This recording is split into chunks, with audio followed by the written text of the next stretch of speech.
Sí, es triste. Voy a salir un rato de sala porque me acaban de informar.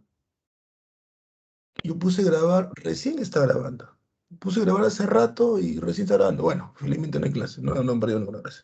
Sí, pues sí está grabando, pero no salía el puntito rojito aquí. Pero bueno, también medio lenteja acá. Ya, vamos con los temas de hoy. Vamos con los temas de hoy. China creo que hablamos algo la semana pasada. Vamos a hablar un poquito, vamos a hablar de Corea, ¿no? Vamos a hablar de Corea. Y vamos a hablar de Vietnam. Vamos a hablar de ello también. Así que vamos con China, con Corea. A ver, esta canción es muy buena, ¿no? Triste. Muy buena canción. Perdón, el payaso, balada de trompeta. Muy bien. A ver, esto fue lo que hicimos la semana pasada, ¿no? Eso hicimos la semana pasada, Alemania, ¿no? Partida en cuatro por el Tratado de Yalta, luego divide en dos, en el 49, ¿no? Haciendo la República Democrática Alemana, que era la Alemania, también le llamaba la Alemania del Este, ¿no? La Alemania socialista y la Alemania del Oeste, la capitalista. Aquí tenemos el milagro alemán que sea en la Alemania del Oeste. Luego el muro de Berlín, ¿no? Que es ese muro que Nikita Khrushchev ordena construir para evitar que pasen hacia el Berlín occidental, el Berlín capitalista, y se escaparan. Un muro muy bien fortificado, ¿no? En algunas partes, en otras no. No era igual en todas partes. Esta es una de las zonas más complicadas del muro, ¿no? Pero no todo era así, había solamente un muro a veces. Como el caso de este video que te mostré, ¿no? Que él trata de escapar por una zona menos protegida. Y luego viene el Tratado más 4 que sea en el 90-91, por el cual las dos Alemanias, pues se llama dos, con el permiso de los cuatro países que lo dividieron, Inglaterra, Francia, Estados Unidos y la Unión Soviética, va a volver a su reunificación. Actualmente Alemania es una sola. Actualmente Alemania se llama República Federal Alemana. Actualmente su capital es Berlín, ¿no? Dicen que es la ciudad más cosmopolita de Europa. Es la ciudad que tiene menos dominio de una religión determinada, ¿no? Y bastantes religiones hay. La zona que es más católica de Alemania, de toda Alemania, es esta zona de acá, la parte baja de Alemania, la parte sur, la sureste. Esta zona de aquí se le conoce como la zona de Baviera. Baviera. Y la ciudad más importante de Baviera es Múnich, ¿no? Por eso que de esta zona es que salió el Papa Benedicto. ¿Eh? Creo que lo estoy compartiendo. Yo como tonto creo que estoy hablando y no lo comparto. ¿Estoy compartiendo? No se ve, pero sí, supuestamente estoy compartiendo. ¿Ahora sí? ¿Sí? Bueno, ahora sí. Entonces le decían, bueno, solamente repasaba, no, es los videos que hemos visto la semana pasada. Entonces le decía que esta zona de aquí, en la zona sur, esta es la zona de Baviera, esta es la zona más católica, ¿no? No es que sean, qué católicos son, pero sí, es la zona más católica de toda Alemania, ¿no? La capital es Múnich, por eso que los de Múnich le dicen los bávaros, y es de aquí donde salió el Papa Benedicto XVI, ¿no?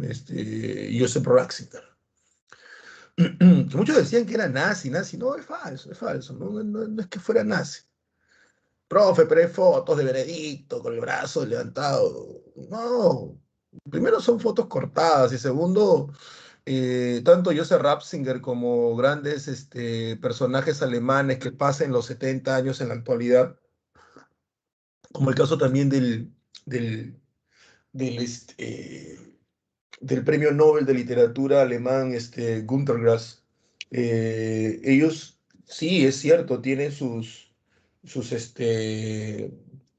registro que han estado en el partido nazi, eso sí es cierto. Pero la pregunta es, ¿quién no estuvo metido en el partido nazi en el año 45?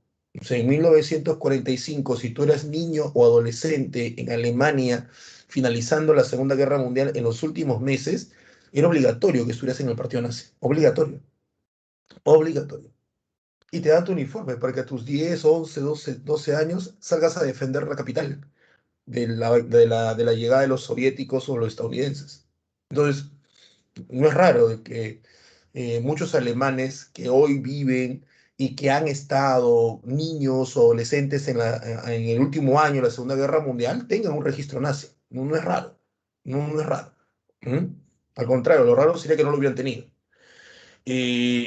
Preocúpate si es que tú encuentras a un anciano que tiene su registro nazi y él fue nazi pues desde 1936, nazi desde 1934, ¿no? 38, ahí sí mi chochera, sí, ese estaba convencido, ese es antes de la Segunda Guerra Mundial, pero él sí estaba convencido, ¿no? Pero si es a mediados del 44, 43, 44, no, era obligatorio que fueras del partido nazi, así que el que un alemán, insisto, de 70 años hoy, 80 años hoy, tenga en su pasado un registro nazi, hay que averiguar la fecha.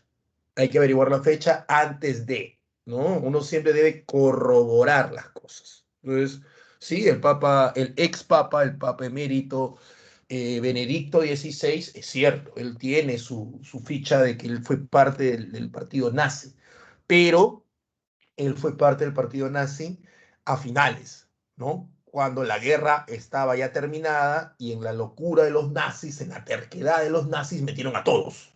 A todos. Lo mismo le pasó a Gunther, a todos, ¿no? Solo que llegó un momento en el cual en la historia que tú decías nazi y olvídate, pues era algo horrible, ¿no?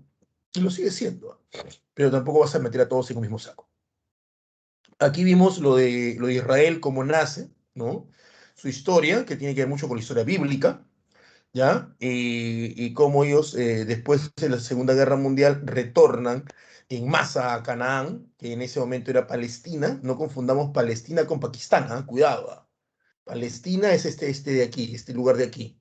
Aquí está Palestina. Palestina, que es que la parten en dos para que nazca Israel.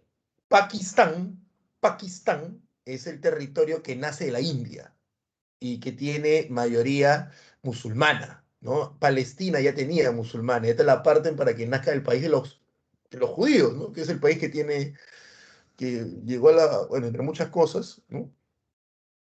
Fama por haber ya dejado atrás en la mascarilla, ¿no? Aparte que se han cerrado feo también pues, los israelíes. Ahí tiene las guerras, 4 guerras internacionales contra los árabes, producto de la negativa que tienen los árabes musulmanes a que exista Israel, ¿no? Y una vez que estas 4 guerras terminaron, comenzó muy fuertemente el conflicto interno entre los israelíes y los palestinos, ¿no? Los palestinos no reconocen a Israel e Israel no reconoce a Palestina. Y comenzaron las guerras, los ataques terroristas, los judíos muertos en las Olimpiadas de Múnich, la venganza de los judíos, cómo tienen encerrados a los palestinos en la franja de Gaza. Apareció la Organización para la Liberación de Palestina, la OLP, Yasser Arafat. eh, Al final trataron de llegar a un acuerdo en la década del 90, en los acuerdos de Oslo, con Bill Clinton como mediador. Firmaron un acuerdo tanto Isaac Rabin, primer ministro de Israel, con Yasser Arafat, líder de la OLP, Organización para la Liberación de Palestina, en los cuales Yasser Arafat reconocía la existencia de Israel e Isaac Rabin reconocía la existencia de Yasser Arafat como líder de la OLP, como líder de Palestina. Para muchos fue la noticia del año, ganaron el Premio Nobel de la Paz ambos, se acababa más de 50 años de guerra, se suponía. Para algunos judíos, algunos israelíes fue una traición, ¿no? Fue una traición. Ellos sentían que Isaac Rabin estaba negociando con el diablo, porque para los judíos, Yasser Arafat, el líder de la OLP, había cometido actos terroristas y la OLP era visto como un grupo terrorista y sentarse a negociar internacionalmente con Yasser Arafat para los sectores más cerrados y radicales de Israel pues el equivalente que yo me siente, pues no sé, en los 90 me siente con Abimael Guzmán, el presidente del Perú, y diga, ¿sabes qué? Ya te reconozco. Y reconozco, no, pues o sea, a ese nivel lo vieron. Pero la cosa era que tuviera paz. Al poco tiempo, Isaac Rabin, el primer ministro israelí, el que reconoció a Yasser Arafat, muere asesinado. Y todo volvió a ser. No, todo volvió a ser. Tanto así que una década después, Yasser Arafat también muere.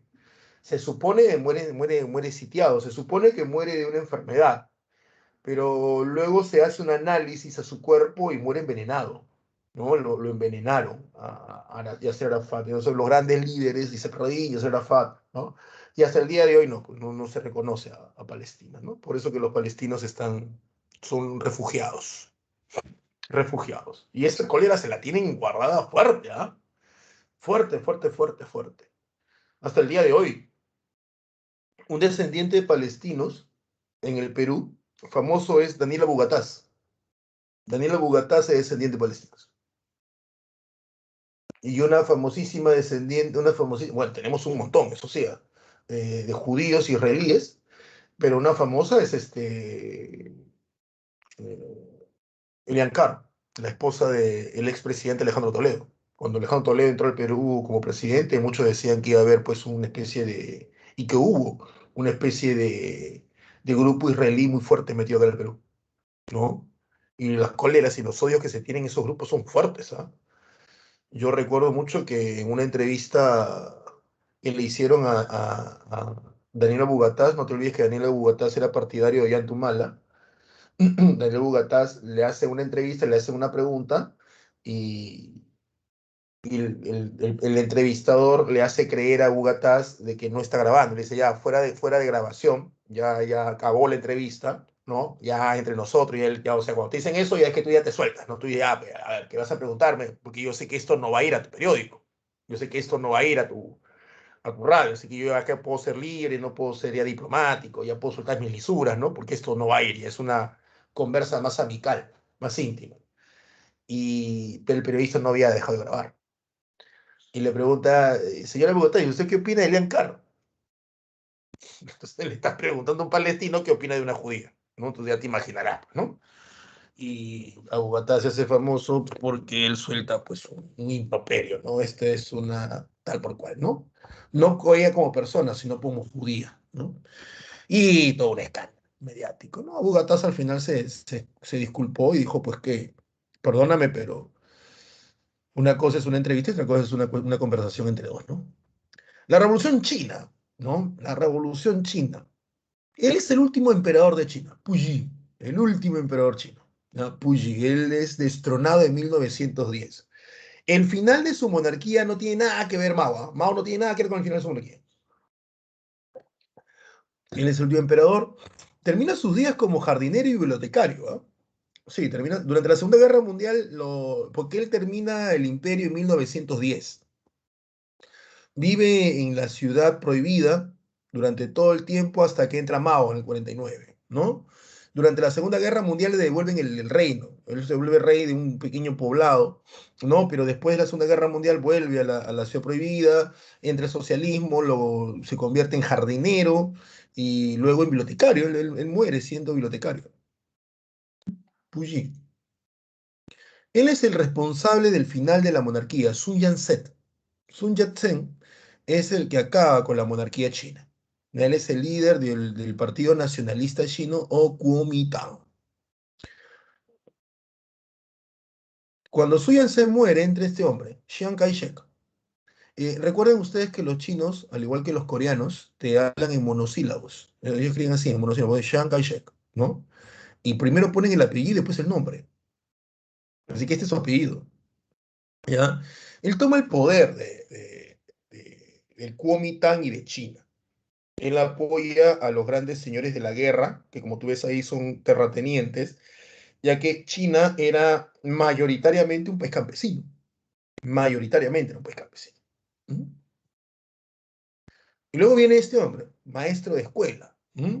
Mao Zedong, o como se dice que debe ser la real traducción, Mao Zedong, es la misma persona.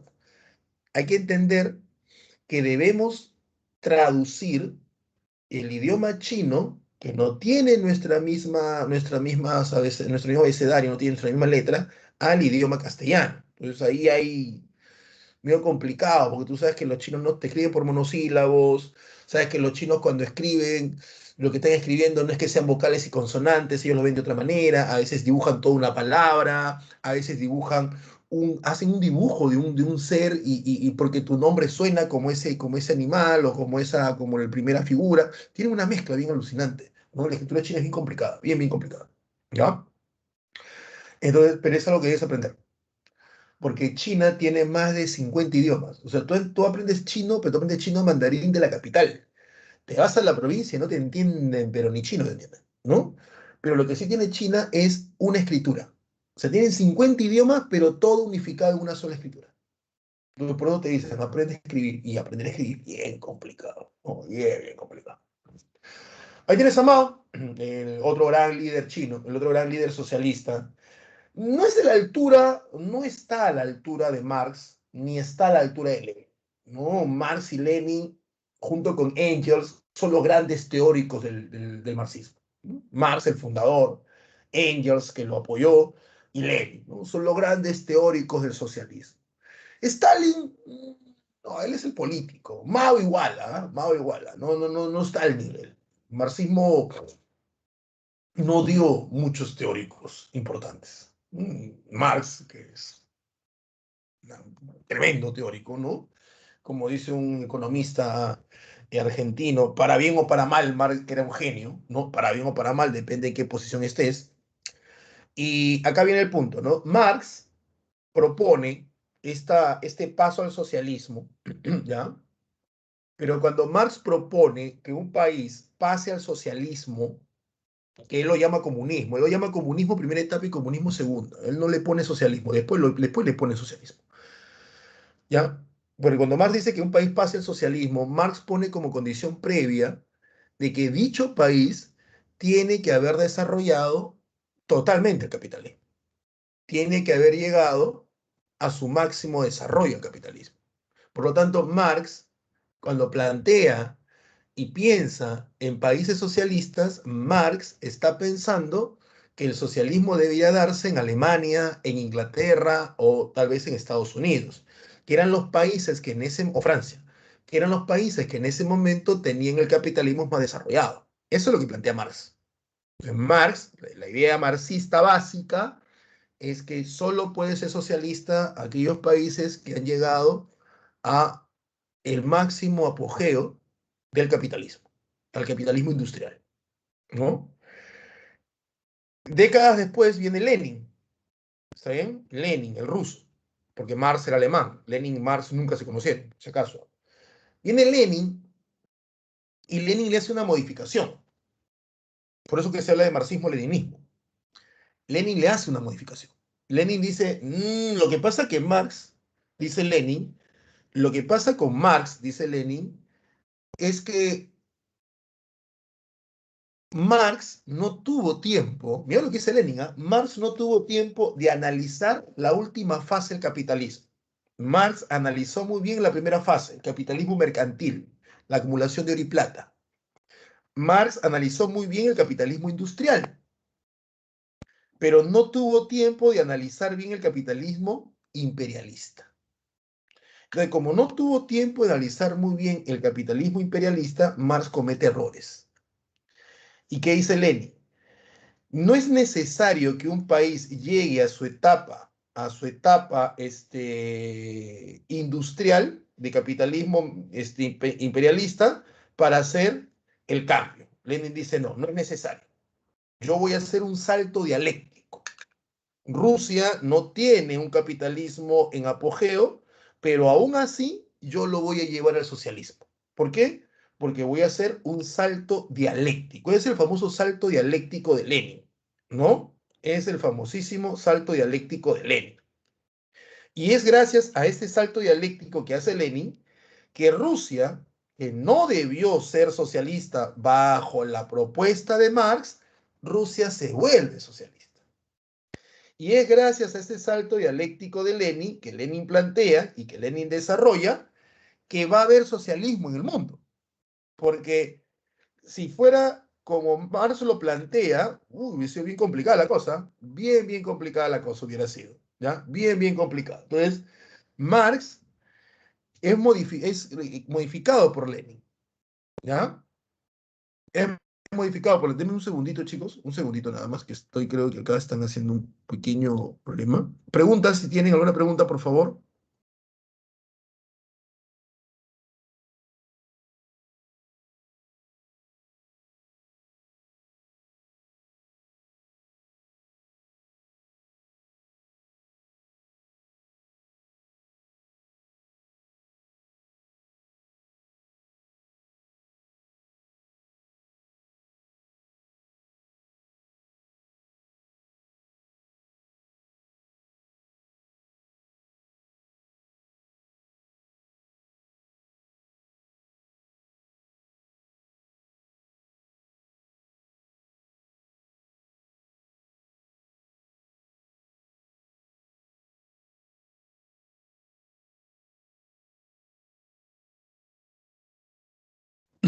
Acá estoy, chicos, disculpen el lapso, lo que pasa es que la abuelita de mi hija ha venido a ver a mi hijita y están que tocan la puerta y no había quien, no había quien, no había quien, le abra. Me dice aquí, a ver, a ver, algunas preguntas. A ver, sí, ahora sí, ahora sí. Ah, ya, ya, se le está viendo, sí, a los Montesinos, no sé de qué trataba ahí. A Bugatás, perdón, pero discúlpeme. Sí, a Bugatás, al que JL lo imita como Lisuratás, él. Creo que entraba al Congreso, no me acuerdo bien. Ya, listo, chicos. Sigo compartiendo pantalla, ¿ya? Seguimos con China. Entonces, eso es lo que hace Lenin, ¿no? Entonces, por eso es que cuando uno no dice, ¿no? Marxista-leninista. ¿Qué quiere decir eso, no? ¿Cómo es marxista-leninista? Ah, marxista porque tiene las bases del marxismo, pero está siguiendo la práctica de Lenin en lo que a imperialismo se refiere, ¿no? O en lo que el cambio al socialismo se refiere. Y luego viene este hombre, Mao, porque Mao, siguiendo a Lenin, Mao hace su interpretación del socialismo para China, y olvídate, pues, si fuera por Marx, China no sería socialista nunca en la vida, porque al menos si la Unión Soviética tenía capitalismo, desarrollando capitalismo, pero no había llegado a la etapa de apogeo, no, pues China no tenía ni capitalismo desarrollado. China no tenía ni clase obrera casi. No, ellos son campesinos. Al menos Lenin hace la revolución con los obreros que estaban pues en las ciudades como Petrogrado, ¿no? En las grandes ciudades habían obreros ahí, por eso que habla del Soviet, ¿no? La reunión de soldados, obreros y campesinos. Pero China no tenía eso. China, peor todavía, China ni siquiera tiene burguesía desarrollada. China lo que tiene son grandes terratenientes, ¿no? Entonces Lenin toma el marxismo, perdón, Mao toma el marxismo, lee a Lenin y dice, yo puedo hacer lo mismo, pero aplicado a un mundo campesino.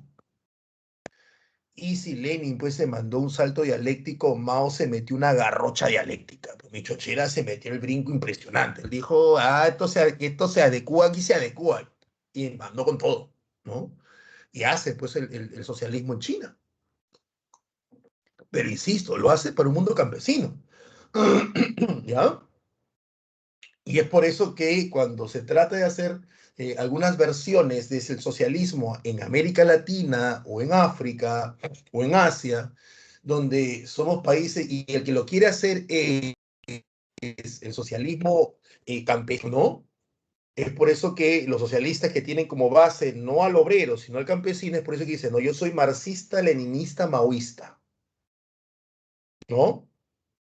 Que acá tuvimos una versión de ello, que es el famoso y tan trágico pensamiento Gonzalo, que fue el pensamiento que creó, que formó Abimael Guzmán Reynoso, profesor de filosofía en la década del 60 y 70 más que 60, ¿no? Arequipeño, y que luego pues entra a la clandestinidad y se convierte en el líder de un grupo terrorista, ¿no? Que es el grupo terrorista Sendero Luminoso, que adoptan ese nombre, más que nada la publicidad de ese nombre, porque ellos se llaman Partido Comunista Peruano, ¿no? Y bueno, ya, para que entrar en detalle de las desgracias que se vivió el Perú en los 80 y mediados de los 90. Entonces, ¿Por qué se llama pensamiento marxista, leninista, maoísta? Porque marxista es la base, leninista es la puesta en práctica de aquello que es el marxismo, y maoísta es la puesta en práctica, pero en el mundo campesino. ¿Está bien? Ahora hay que tener en cuenta algo, ¿ah? China se convierte en un país socialista, ¿ya? Y Rusia también lo era. Y ahora, son los dos países más grandes geográficamente de Asia, por no decir del mundo, creo yo, me pueden ustedes corregir, y son países muy poblados. Y son países que previamente han tenido monarquías. En el caso de China, cuando Mao hace la revolución en el 49, China había tenido su monarquía en el año 10. Y en el caso de Lenin, Lenin se tumba a la monarquía rusa. Pero hay que tener en cuenta algo. Hay que tener en cuenta algo. Y hay que tenerlo bien en cuenta al momento de que, y esto también no lo estudiaron o no le tomaron mucha precisión los revolucionarios latinoamericanos de la década del 50 y 60, que tomaban al socialismo chino y al socialismo ruso como modelo. Es más, hubo una lucha muy fuerte aquí en Latinoamérica por cuál de los dos modelos debe aplicarse. Estaban los socialistas moscovitas, que son los que siguen las directrices desde Moscú, y estaban los socialistas pequineses, que eran los que seguían, pero el proyecto chino. Entonces acá el Perú se dividió así, aparte que nos dividíamos un montón en cuestiones políticas, acá la izquierda peruana se dividió así fuerte, y entre ellos se enfrentaban muy fuertes, entre la izquierda moscovita, que es la izquierda que sigue lo que dice la Unión Soviética en la década del 50, 60, 70, y la izquierda pequinesa, que es la izquierda que seguía lo que decía China, la China de los 60, porque China y la Unión Soviética curiosamente no se llevan bien, y los eran socialistas. ¿Mm? Ahora, uno de los factores por el cual el socialismo que aplicó Lenin y luego Stalin y China, uno de los factores por el cual el socialismo ahí se pudo desarrollar, y es que no hay que perder de vista esto, es la población. Tienes una población muy grande, una población muy grande tienes, primero, y segundo, una población que viene teniendo la costumbre de monarquías muy fuertes. Eso hay que tenerlo bien claro, ¿ah? Monarquías muy fuertes y monarquías muy dictatoriales. Entonces, el campesino ruso que ve el paso de un zarismo a una Unión Soviética, ese tipo ha visto ese paso en menos de 10 años. Hay una serie de mejoras en su estilo de vida, pero él tiene bien clarito en la cabeza de que al Estado se respeta y se defiende. Porque si bien es cierto para el campesino ruso, ya no hay un zar, ahora hay unos camaradas en el poder, la relación muy íntima entre pueblo y Estado no ha cambiado. Por eso que tienes tanta gente sacrificándose en la Segunda Guerra Mundial. ¿Me entiendes? Entonces, ese es uno de los factores muy interesantes a estudiar. Y lo mismo le pasa a China. Porque China deja de tener un emperador, el hijo del dios Sol, y pasa a un Kuomintang, en 1910 pasa un Kuomintang, pero la relación de poder entre el Kuomintang y el pueblo chino no se altera mucho en comparación entre el rey, el rey de China, el emperador chino y el pueblo. Y cuando entra Mao, la cosa tampoco lo cambia demasiado. ¿Qué quiero decir yo con esto? ¿A qué quiero llegar? A que una de las cosas que uno tiene que analizar al momento de pretender tomar como ejemplo de triunfo o fracaso del socialismo soviético y del socialismo chino, uno de los factores a considerar es la población, la mentalidad de la población y todo un patrón cultural que esa población arrastra. No es raro que esos tipos de socialismo hayan prosperado en Asia. Ojo, no es raro. Y otra cosa que yo les vengo a ustedes diciendo desde Grecia. Una cosa es la cultura occidental y otra cosa es la cultura oriental. Ojo, ojo. Sus desarrollos culturales son distintos. La forma como los pobladores se ven a sí mismos en la tierra y cómo se ven en el mundo y cómo se ven ellos es distinta. Es distinta. Una vez le dije, un Vladimir Putin, presidente de la Federación Rusa hoy, la hace linda en Rusia, la traes acá a Latinoamérica y el tipo fracasa. Fracasa totalmente. No me cabe la menor duda. Porque no basta solamente con tener un tipo de carácter fuerte. Es cómo la población te acepta eso. Eso también es muy importante. Y no te olvides tú, pues, que acá, pues, un policía le metió cachetada a un chibolo y todo el mundo salió escandalizado. Qué pobrecito, que ha visto cómo intervienen los policías en China, en Rusia. ¡Pum! En Rusia, olvídate, eso no creen en nadie, ¿ah? En nadie. Al final gana la guerra, pues esto ya lo hicimos la semana pasada, gana la guerra China, ¿no? La guerra sí la gana Mao, acá está Mao, ¿ya? Chiang Kai-shek tiene que huir y funda Taiwán. Taiwán es la China capitalista, ellos lo fundan en la isla de Formosa, ahí funda Chiang Kai-shek, se establece la República Popular China. La campaña de las 100 flores es una campaña bien curiosa, donde Mao, después de un tiempo, dice, a ver, todos los intelectuales que dicen que he actuado yo mal, a ver, mándenme una carta y díganme en qué estoy fallando. Olvídate, pues, cuando él dijo eso, eso parecía, pues, mensaje de texto en Facebook. ¡Ah! Le llenaron de cartas y Mao como que no aceptó muy bien algunas críticas y utilizó esas cartas y comenzó a perseguirlos y a matarlos. El gran salto adelante supuestamente debió traer mejoras, pero puta, trajo más muertes. Olvídate, millones de seres humanos muertos de hambre en una China que era campesina, ¿no? La revolución cultural también es otra. También comienzan a matar un montón de gente, decían que los intelectuales tenían que ir al campo para conocer. Y eso también, yo nunca he entendido bien eso, ¿ah? Nunca he entendido bien eso. Esa parte que dicen, soy economista y me dicen, una consulta, ¿a cómo el pasaje de carro? ¿No? Ah, sí, ¿cuánto está el pasaje del metropolitano? No sé. Ah, ¿cómo vas a dirigir el país? Yo no sé cuánto está el pasaje metropolitano, porque no uso metropolitano. Por mi trabajo no lo uso. ¿Qué? ¿Y eso me hace menos conocedor de la realidad peruana? Pregunto. Yo no sé cuánto alquila el papá. Ni idea cuánto alquila el papá. ¿Qué? ¿Y eso me hace menos pobre? ¿Mm? Me hace menos conocedor. O sea, yo no encuentro sentido eso, ¿eh? La gente dice, no, pero tiene que saber. Oye, hay gente que está en sala, que está escuchando a Mensal y que están y familiares que están escuchando, que ni siquiera me pueden decir 10 presidentes en orden del Perú y se dicen ser peruanos. ¿Qué? ¿Por qué no sabes decir 10 presidentes en orden que no eres peruano? Me parece una tontería eso, ¿no? Él es el que hace gran despegue a China. Deng Xiaoping, este tipo es. Él es el que lleva a China, perseguido por Mao, ¿eh? Casi lo mata Mao. Él es el que hace de China la China actual. La que hace que China se siga manteniendo como socialista en el plano político y social, pero le hace el giro en el plano económico. ¿Mm? Una China que aprende de la Unión Soviética, que lo veremos en su momento, y hace la perestroika, pero no hace el glasnost, que es el cambio en la parte política y social. Ellos no hacen eso. No hacen eso, China. ¿Mm? Hay muchas cosas que criticar a China, un montón. ¿Ya? En su momento lo haremos. Y otras cosas que sí lo han hecho muy bien los chinos, ¿ah? Muy, muy bien los chinos. Pero les ha costado bastante.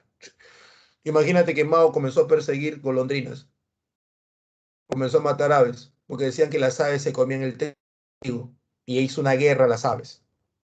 Y se mataron todas las aves. ¿Ya? Voy a ver si tiene alguna pregunta. Se mataron todas las aves, ¿ah? Olvídate. Se las mataron todititas. El problema, las aves que estaban matando, ¿ya? No comían trigo. O sea, Mao decía, ¿ya? Mao decía, las aves comen tanto diariamente.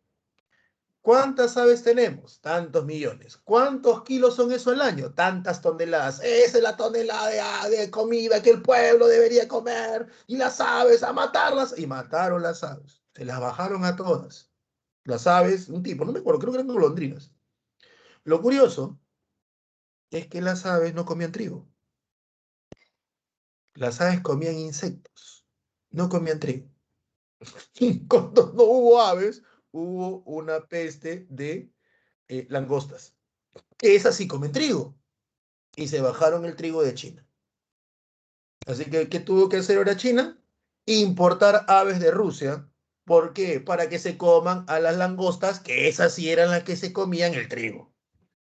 Unos genios totales, ¿ah? Sí, o sea, ese es cuando la gente hace las cosas y no piensa, ¿no? Cuando tú guías a buscar, pues, tipo Don Quijote, ¿no? Molinos de viento como enemigos. Cuando quieres tapar tu incapacidad e ineptitud como gobernante.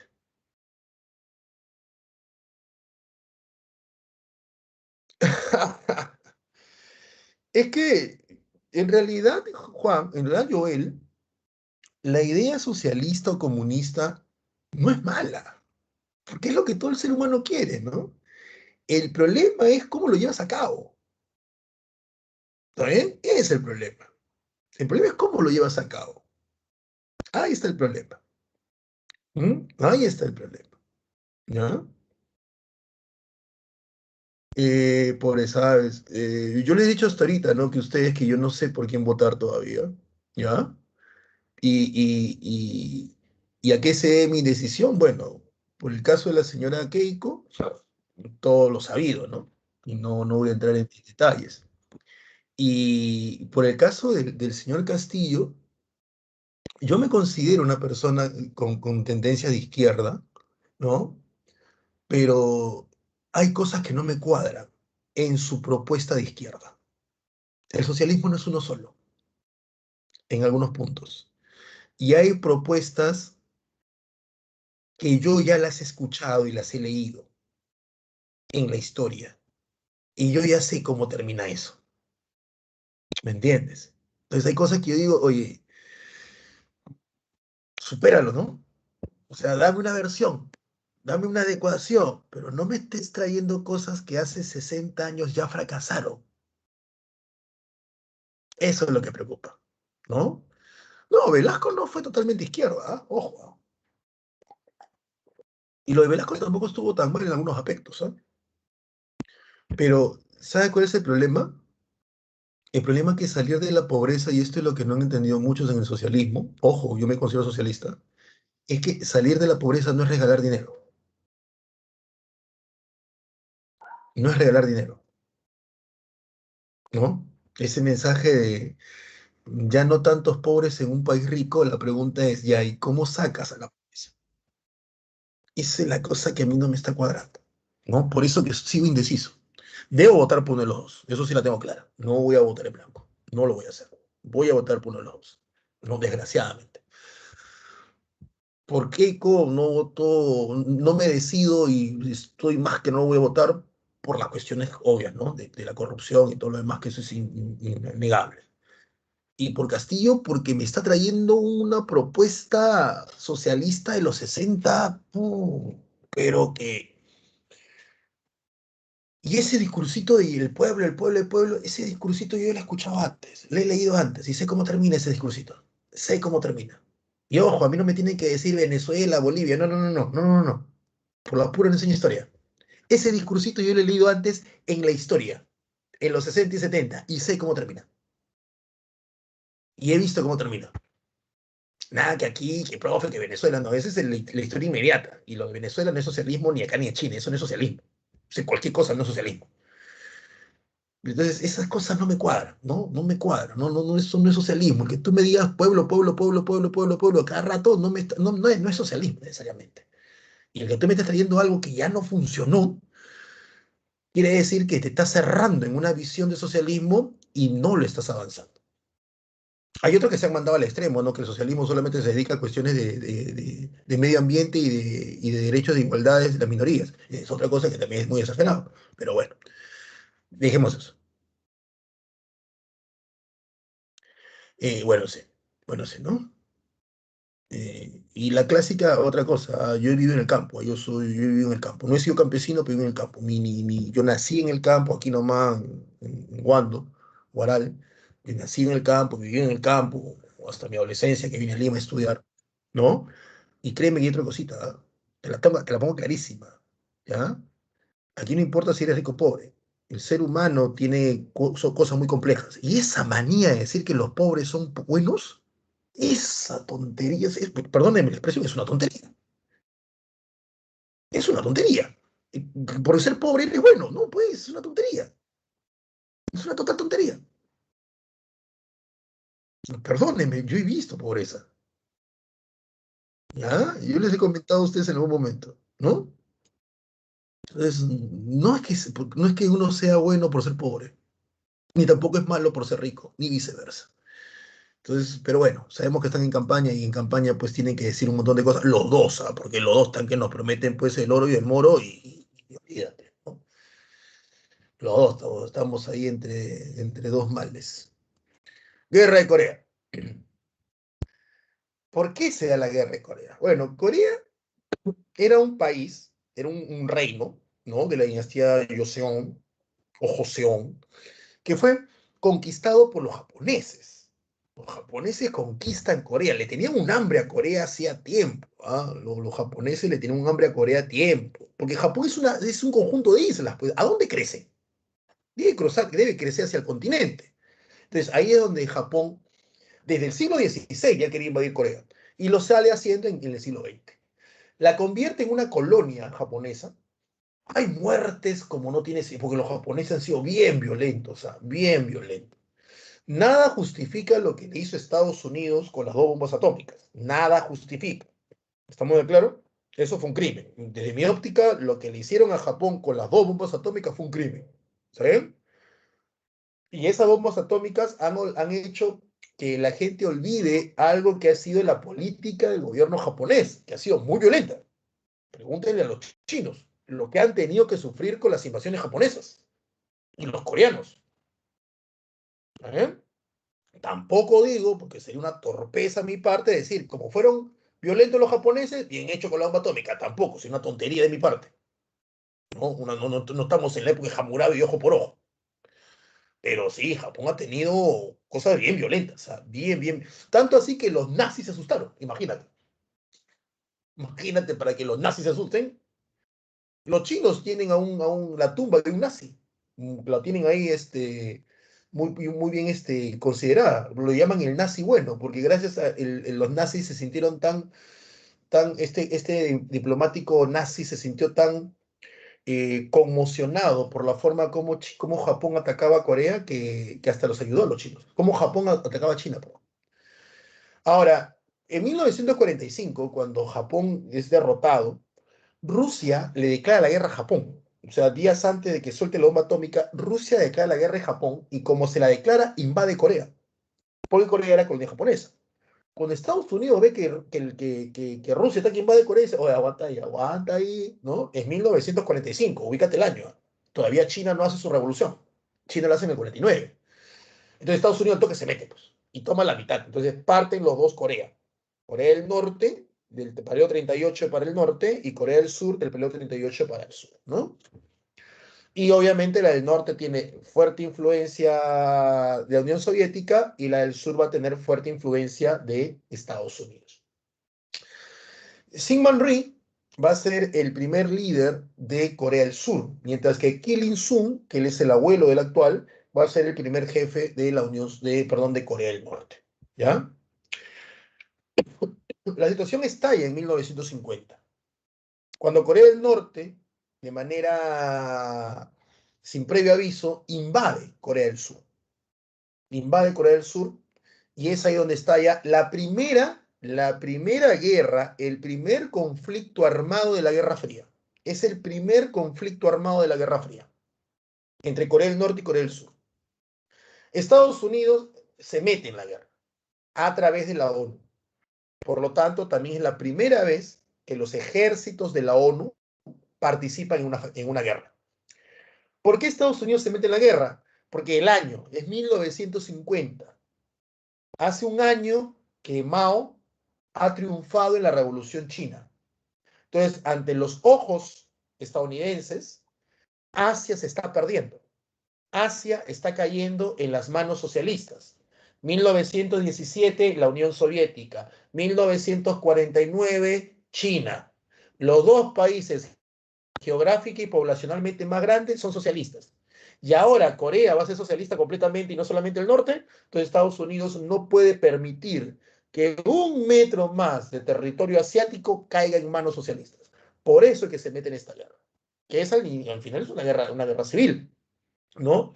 Y como tú ves en el mapa, se mueve bastante, bastante se mueve las fronteras, hasta que en 1953 se firma el armisticio de Panmunjom. El armisticio de Panmunjom, firmado entre Corea del Norte y Corea del Sur en 1953, pone un alto a la guerra, como todo armisticio, un alto a la guerra. Ese armisticio que se firma en 1953 no tuvo un tratado de paz hasta el año 2019, ¿ya? Donde Corea del Norte y Corea del Sur recién firman la paz y lo que se conoce como los acuerdos de Panmunjom.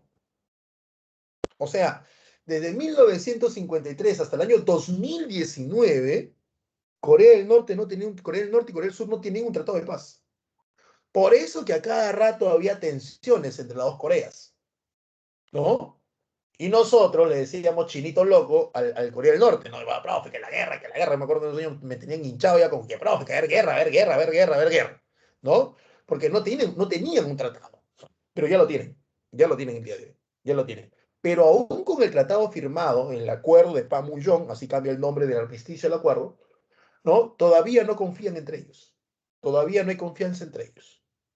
Tanto es así que Corea del Norte no ha desmilitarizado la frontera, el paralelo 38, y Corea del Sur tampoco se ha desmilitarizado.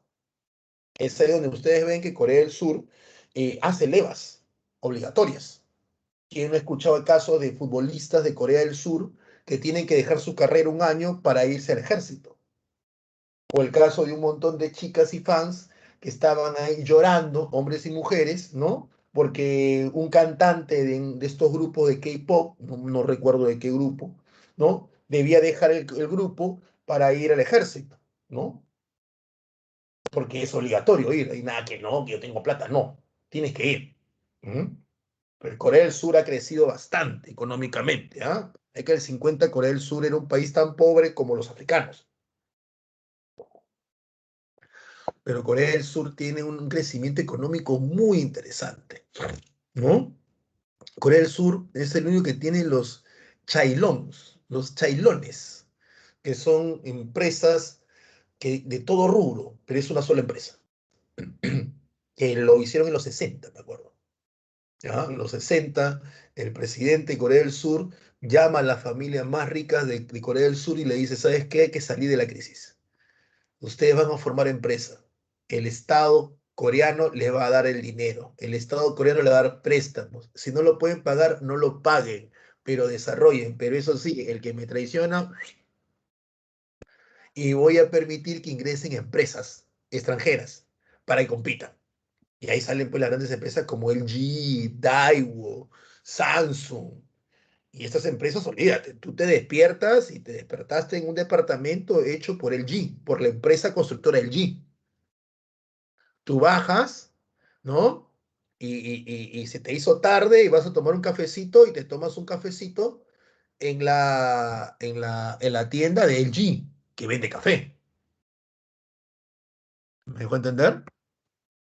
Subes al auto de transporte público y el transporte público el que te va a llevar es el del G. Entras a una oficina del G, o sea, sales en la tarde, estás cansado, no hay COVID y quieres tomarte una cervecita, como sería mi caso, ¿no? Vas al bar de LG. El G tiene su bar, igual que Samsung, igual que Daewoo. Bueno, Daewoo ya quebró, ¿no? Y el fin de semana quieres irte a un parque recreativo, el parque recreativo del G. O sea, mis chocheras están amarrados por todos lados. Y tienen una mentalidad muy interesante, ¿ah? Muy interesante. Cuando Japón produce las pantallas LED, ¿no? Y las primeras pantallas LED que son muy, muy, muy interesantes. Las LED, ¿te acuerdas que habían el plasma, eso? Cuando Japón lo plantea por primera vez, lo desarrolla por primera vez, tenía un problema, era muy cara, muy, muy caro. Entonces la tecnología no se podía aplicar porque era muy caro. Entonces hacer un televisor era carísimo. Así que dejaron eso ahí. Corea lo toma, creo que el G o Samsung fue el que lo tomó y dijo, ¿qué pasa con esta tecnología? Mira, es muy buena para pantallas, pero es muy caro. O sea, hacerte una tele, una pantalla de computadora va a ser muy caro. ¿Por qué? Por la tecnología. A ver, quiero entenderte, mientras más grande el televisor es más caro. Más caro, pues, porque es más pantalla, pues. Ya, chévere, pásame la tecnología. ¿Qué vas a arriesgarte? Nadie te lo va a comprar. O sea, vas a poner un televisor, pues, no sé, pues a $30.000. ¿Quién te lo va a comprar? No te preocupes tú, dame la tecnología. ¿Qué hizo Corea? Agarró la tecnología y se lo metió en los celulares. Pantalla pequeña, pues. Y comenzó a vender celulares como enfermo. ¿Por qué crees que hubo un tiempo que Samsung, LG eran bien vendidos? ¿No? Y ahí, una vez que ya tuvo el capital, comenzó a desarrollar la tecnología. Y la desarrolló más, más, más, más en sus celulares, pantallas pequeñas, más, más, más, más, más. Y cuando ya pudo abaratar la tecnología, televisores. Así están. Y ellos la tienen clarísima, los coreanos, ¿sabes? Clarísima. El problema, eso sí, es que ellos forman muchos empresarios y muchos técnicos para trabajar en esos chailones. O sea, no te forman para que tú hagas tu propio chailón, porque es bien complicado. Bien complicado. O sea, yo quiero trabajar, yo coreano, quiero trabajar para la multinacional LG o quiero trabajar para la multinacional Samsung, ¿no? Y mi objetivo es trabajar duro, duro, duro, duro, duro y a ver si algún día pues compro un departamento para irme al barrio de Kangam, ¿no? Y ahí es donde voy a estar pues con todos los K-poperos, con los youtubers, ¿no? Con todos ellos, los empresarios, los millonarios, donde, fíjate, pues el metro cuadrado cuesta lo que a ti te va a costar pues toda tu educación universitaria, maestría y posgrado, no solamente ir el metro cuadrado. Ese es Gangnam, ¿no?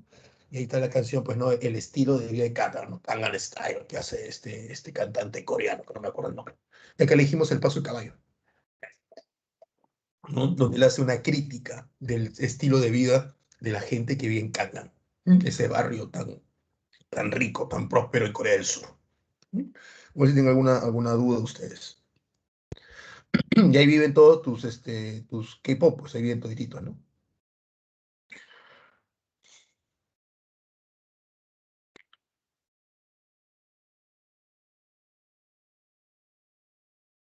No, lo voy a retroceder, no hay problema. Si quieren tomarle, lo quieren tomarle ¿Alguna pregunta? ¿No? Seguimos entonces. ¿Alguna duda? Estoy en el chat, ¿ah? ¿Alguna duda? ¿Todo bien? ¿Sí? Listo. Creo que querían ver este de aquí. Este de foto. Este es un mapa. 5, 4, 3, 2, 1. Estoy retrocediendo, estoy retrocediendo. Estos son los líderes. 5, 4, 3, 2, 1. Pero tienen el PDF, ya lo bajé. Bueno, no es lo mismo, no es otro PDF parecido. De historia de Corea, 5, 4, 3, 2, 1. Ya acá está Corea, ¿no? Nada más. Porque no tiene con eso. Ahí está nuestro querido amigo Dean Shopping. Con él,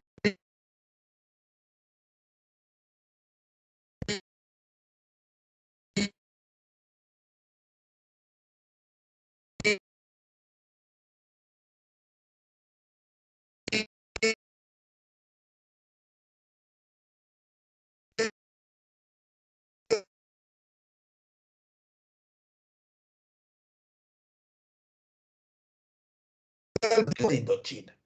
Esta península fue colonizada por los franceses, ¿ya? Se llama Indochina porque es la India y China. O sea, Indochina. Gracias, Indochina, colonia francesa. Dentro de Indochina hay cuatro estados. Está Vietnam, perdón, tres. Está Vietnam, Laos y Camboya, pero todos están dentro de una península, la península de Indochina, bajo el poder francés. Cuando estalla la Segunda Guerra Mundial, tú recordarás que durante la Segunda Guerra Mundial, Francia se pasa al bando de los nazis, ¿no? El famoso gobierno de Vichy fue un gobierno pro-nazi, pro-nazi. Ese fue el gobierno de Vichy, un gobierno pro-nazi, ¿ya? Y el gobierno de Vichy permitió que el aliado de los nazis, Japón, durante la Segunda Guerra Mundial, ingresara a muchos territorios asiáticos que le pertenecían a Francia en este caso, entre ellos Vietnam, ¿no? Indochina. Entonces los japoneses entran a Indochina. Y como ya te conté, los japoneses cuando entran no son muy delicados que digamos, ¿no? Entonces va a haber un enfrentamiento muy fuerte entre Japón y los indochinos. En este caso, el ejército socialista liderado por Ho Chi Minh. Ese fue el líder socialista en Indochina, Ho Chi Minh, ¿no? Que significa el iluminado o el que ilumina. Entonces, ahí comienza una guerra entre Ho Chi Minh y el Viet Minh, que ese era el nombre del grupo, contra los japoneses. ¿Mm? Cuando finaliza la Segunda Guerra Mundial y Francia ha vuelto al lado de los demócratas, Francia ha vuelto pues a ser liberada, ¿no? Francia regresa pues a Vietnam, a Indochina, como si nada, ¿no? Pero ya pues estamos después de la Segunda Guerra Mundial, acuérdate, proceso de descolonización, ¿no? Un proceso por el cual muchas colonias asiáticas y africanas ya han probado lo que es la libertad, ya están con todas las ideas nacionalistas y quieren independencia. Y más aún cuando has probado sangre, ¿ah? O sea, has hecho guerra, has enfrentado, tú dices una más, ya pues, la hacemos. Y en resumen, los indochinos, los del Viet Minh, los seguidores de Ho Chi Minh, no van a aceptar a esta Francia. No, no, no quieren. O sea, ellos quieren independencia. Nada, que no he vuelto yo, nada. Yo quiero independencia. Y comienza la guerra de independencia entre Francia y Vietnam, ¿no? Indochina. Comienza la guerra de independencia. En el año 46, Francia comete un exceso. Hay un bombardero, el bombardeo a Haiphong, o Haiphong, donde mata mujeres y niños. Y esto enturbia toda esta guerra francesa contra su colonia que se quiere independizar. Para 1954, como tú puedes ver ahí, se da la famosa batalla de Dien Bien Phu, donde los franceses resistieron en medio de la selva vietnamita, ¿no? Porque tú sabes que Vietnam es una selva, gran parte es una selva, en medio de la selva vietnamita porque tenían un fuerte en la parte alta. Y ellos pensaban que no iban a ser atacados, ¿ya? La posición del fuerte era muy privilegiada, está en la parte alta de una colina, todo lo demás es selva, entonces es bien complicado que tú puedas llevar artillería a esa zona para atacar el fuerte. Pero lo hicieron, los vietnamitas lo hicieron, porque intervinieron mujeres y niños, ¿no? Aparte de hombres, ya que como trabajo de hormiga, todos empujaban las piezas de artillería, los cañones hacia la montaña, ¿no? Ellos lo tenían clara, de esto es nuestra independencia, acá la hacemos sí o sí. Y durante días y días, ¿no? A toda hora, sin descanso, movieron piezas de artillería y sitiaron el fuerte Dien Bien Phu hasta que los franceses, después de más de 50 días de estar sitiados, tuvieron que rendirse. Ya, los tipos casi mueren de hambre. Y es así como al día siguiente, nomás en calientito, en Ginebra, Suiza, Francia acepta la independencia de Vietnam, de Indochina. Pero Indochina se parte en cuatro. Se parte en Laos, Camboya, Vietnam del Norte y Vietnam del Sur, siendo otra vez el norte el Vietnam socialista y el sur el Vietnam capitalista. ¿O no? Para el 55 comienza la guerra de Vietnam, que es una guerra entre el norte y el sur por unificarse. 1955. Presidente de los Estados Unidos, el ex general Eisenhower. Estados Unidos no se mete. No se mete ¿por qué?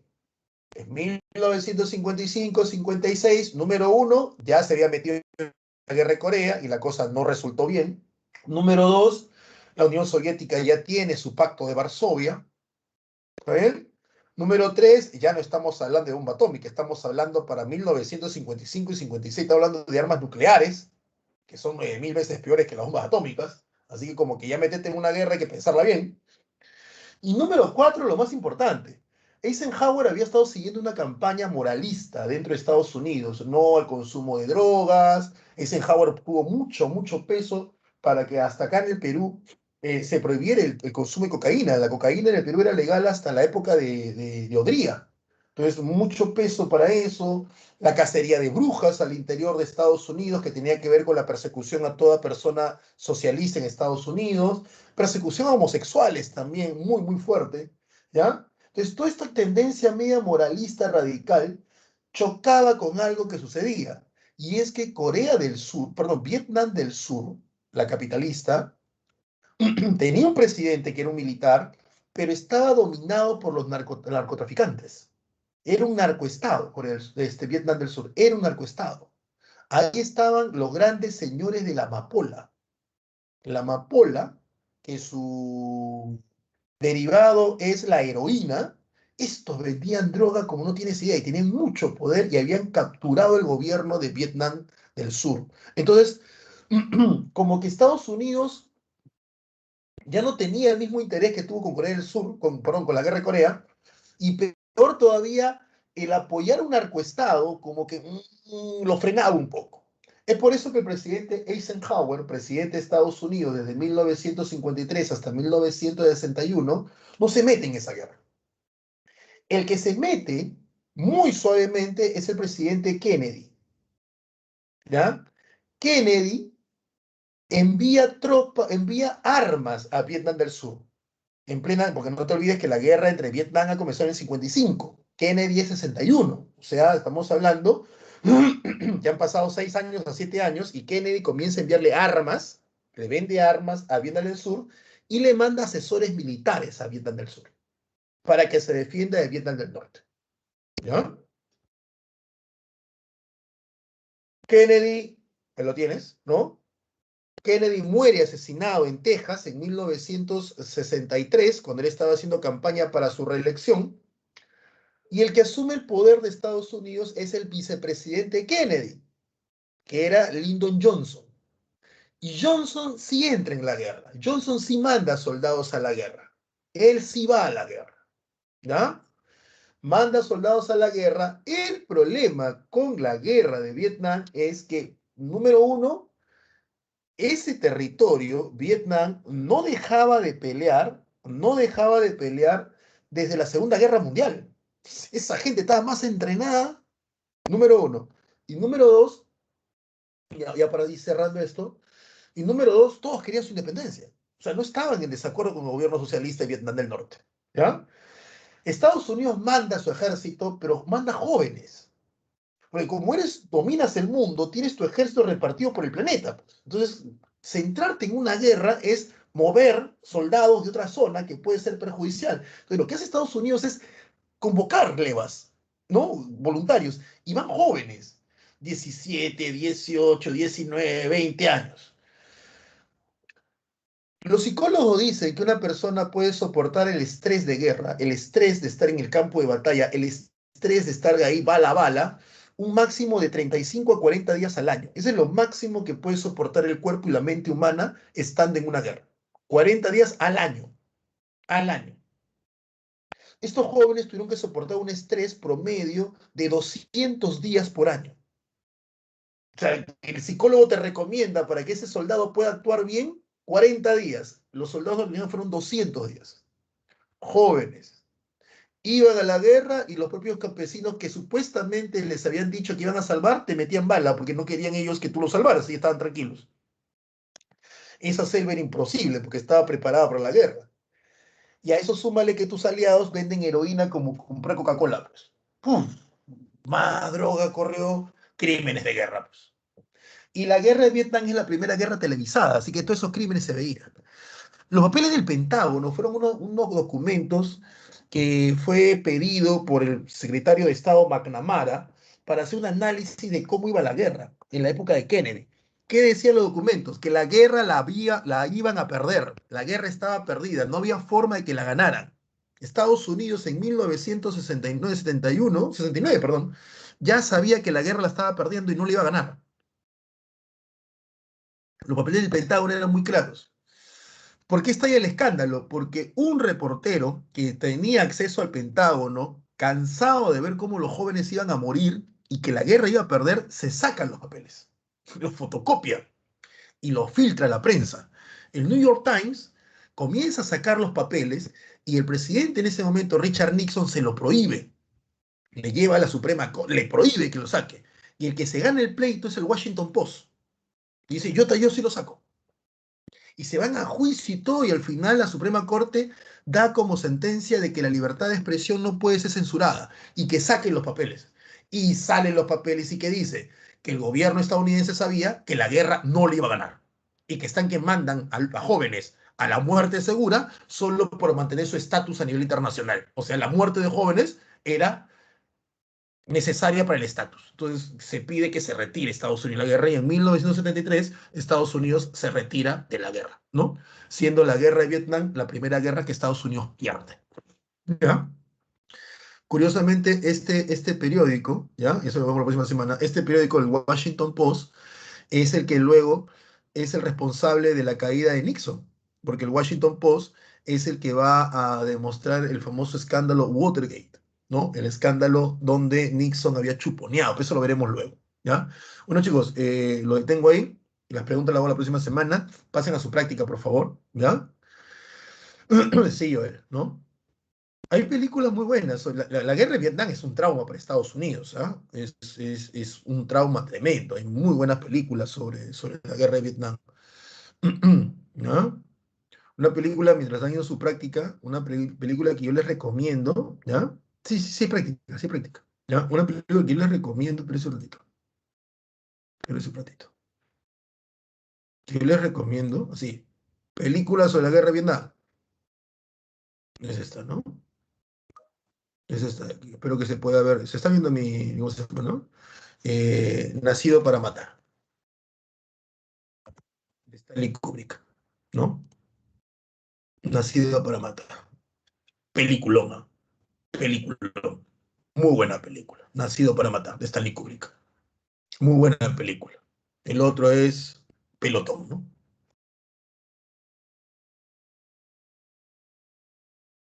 También muy buena película. Pelotón. Ganó el Oscar, creo, Pelotón.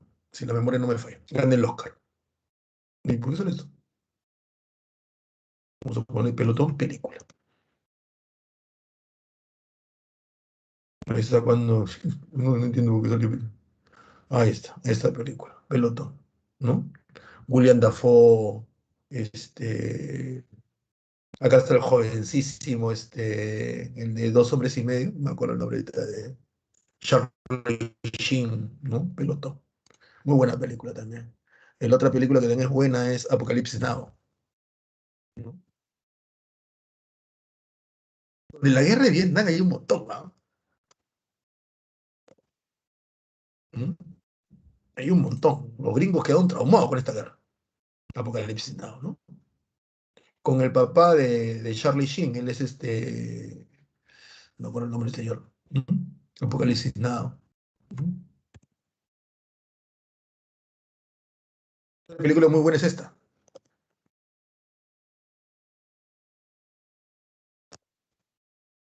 Nacido el 4 de julio. También muy buena película con Tom Cruise. Muy buena película. No sé por qué no la pasa mucho. Creo que la tiene Netflix. Muy buena película. Nacido el 4 de julio.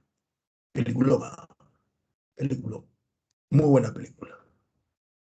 Ujú. Y la otra que es muy buena, pero no es la guerra en sí, sino la secuela de la guerra es esta. Rambo es buena película, ¿ah? Ojo, ¿ah? Rambo 1, Rambo 2 ya es una tontería. Pero Rambo 1 es muy buena película. Sobre la secuela de la guerra. ¿No? Es un que regresa al servicio y cómo lo maltratan. Solo Rambo 1 es muy buena película. La 1, ¿ah? La 1. La 1 es muy buena película. Es la única vez que tú vas a ver a Rambo llorar. La 1, ¿ah? Muy buena película. Recomendó a José Raba. Listo, chicos. ¿No está el examen?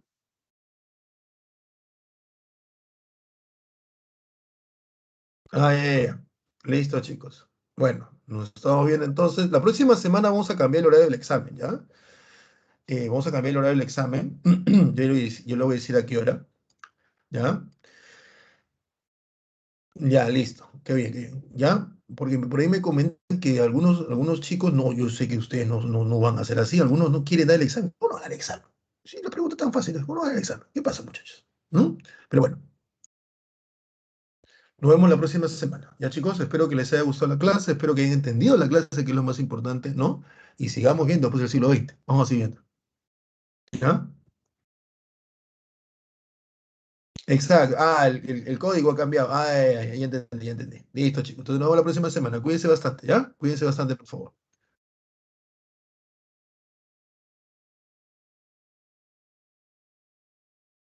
Eso. Sí, tiene que dar, chicos. No se corre. Vamos, cuídense. Chau. Hasta la próxima semana. Vamos a hablar de Cuba.